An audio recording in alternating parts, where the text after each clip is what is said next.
Okay, good morning and welcome to the Planning Hearing Officers hearing for May 30th, 2018. My name is Laura Stotler and I'm serving today as Planning Hearing Officer. We have one case and the relevant exhibits are posted on the panel located directly behind me. The agenda, staff reports, and recommendation for each of today's cases can be found on the city's website. A copy of the hearing procedures are available on the counter by the front door next to the agendas and copies of the staff report. Under the provisions of Title 30, Chapter 30.43 of the Glendale Municipal Code, a variance shall be granted if the four required findings are present. If the evidence presented in the application and at the hearing meet the criteria, then the planning hearing officer can either approve or impose conditions for approval in the case in question. If the findings of fact are not evident, then the request will be denied. Notification of this hearing was accomplished by the use of public notices, which were mailed to property owners and occupants located within 500 feet of the subject property. The site was physically posted with a notice, and an advertisement was placed in the local newspaper, and the notice was also posted on the city's website. Hearings will proceed as follows. First, I'll read a description of the requested entitlement. The case planner will make a brief overview of the case, give an analysis, and make a recommendation. The applicant will be asked to come forward stating both name and address, and will be asked to present the case within a 15-minute time limit. Others in support of or in opposition to the application and interested parties will then be asked to come forward stating both name and address, and they will have a 3-minute time limit. Lastly, the applicant will be given an opportunity to make closing comments if desired in response to testimonies given by preceding speakers within a 5-minute time limit. The hearing will be closed and the case taken under submission. After the hearing, the decision will be prepared in writing and will be in the form of a letter sent to the applicant and to all persons who have responded to the public notice, either by speaking at this meeting or who have submitted written responses and providing their name and address. The date on the decision will be the date appearing on the letter. However, if a decision is made at this hearing, the decision date will be today's date, and a 15-day appeal period, and these would be calendar days, would start today.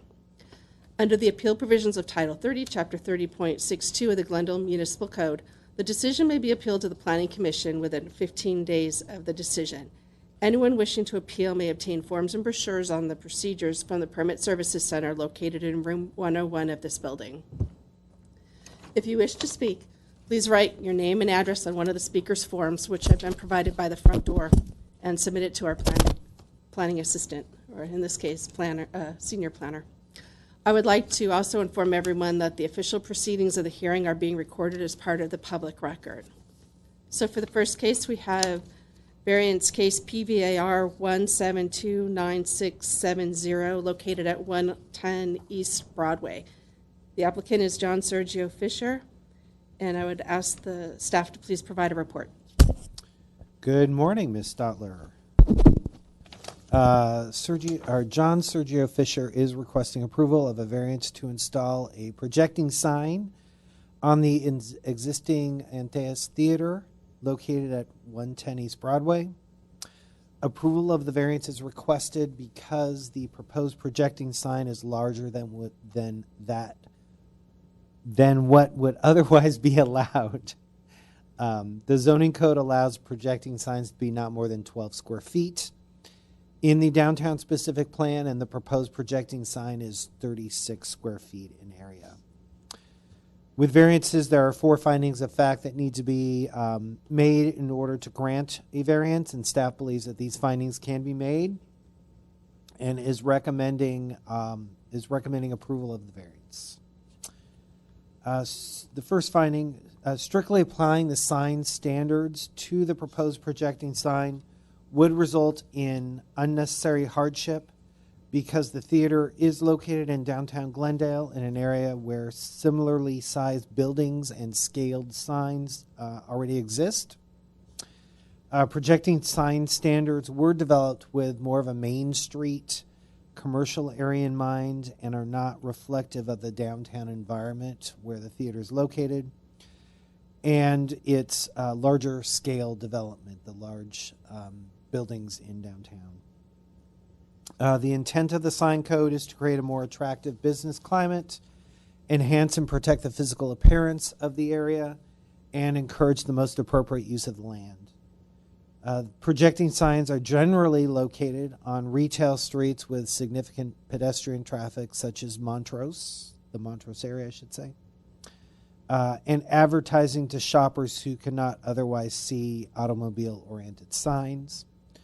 While Broadway, at the location of the Antaeus Theater, is not a traditional main street, it does have significant pedestrian traffic and also a large volume of automobile traffic, which warrants the requested increase in the sign size.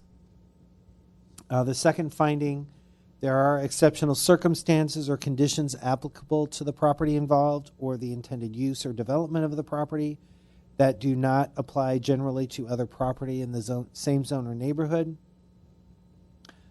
which warrants granting the variance because the city sign regulations, as I mentioned before, were developed with more pedestrian shopping streets and commercial strip centers in mind. East Broadway, at the location of the Antaeus Theater, is neither a traditional pedestrian main street, nor is it a suburban strip shopping environment. The street has both significant pedestrian traffic as well as automobile traffic. The granting of the variance for the projecting sign, the size of it will not be materially detrimental to the public welfare or injurious to the property improvements in the zone because the north building facade will not be oversigned.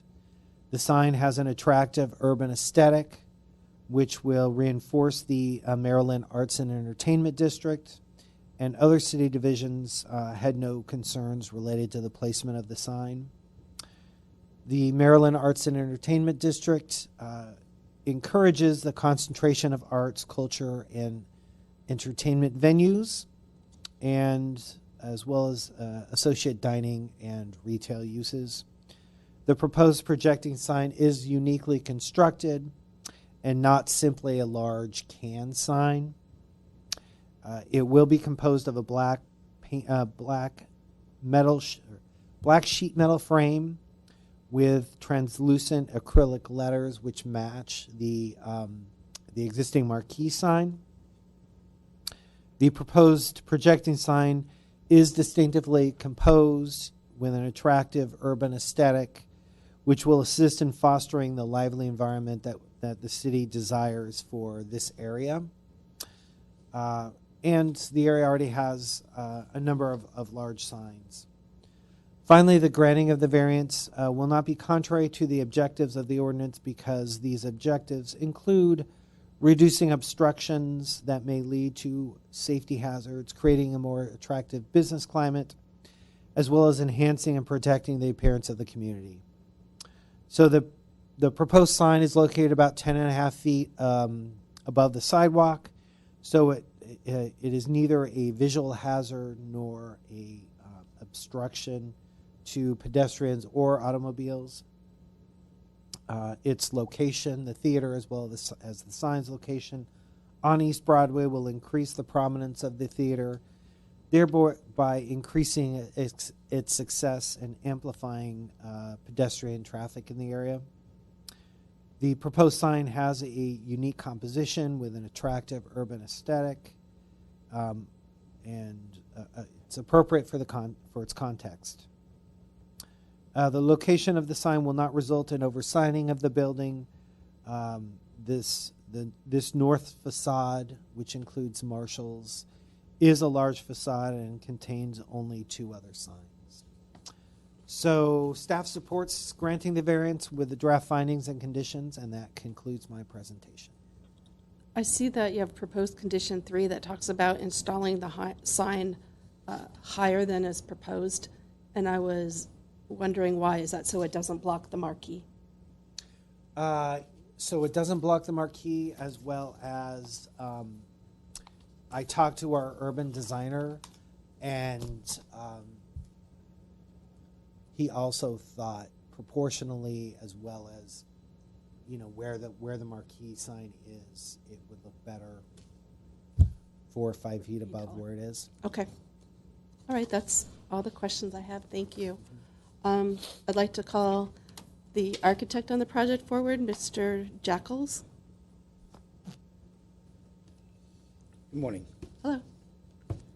Could you tell me about your project? Oh, yes. My name is Duke Jackals from John Sergio Fisher and Associates, and our project is the Antius Theater blade sign variance, which essentially is adding greater visibility to pedestrian traffic on the street there, in addition to the marquee that is currently in place.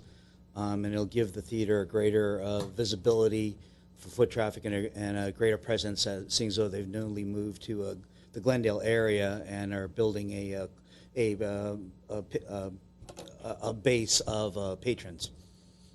Okay. And do you have any concern with the condition that talks about having it raised a No, few actually, feet? that was a great recommendation of moving it up higher, because there is a lot of vehicular traffic, and it gives the blade sign greater visibility as you approach from the east and west directions. Okay. Did you have a chance to take a look at the conditions of approval? Are you fine with those? Yes, we are. All right. Thank you. Thank you very much. I don't have any further questions. Is there anybody else who wishes to speak? No?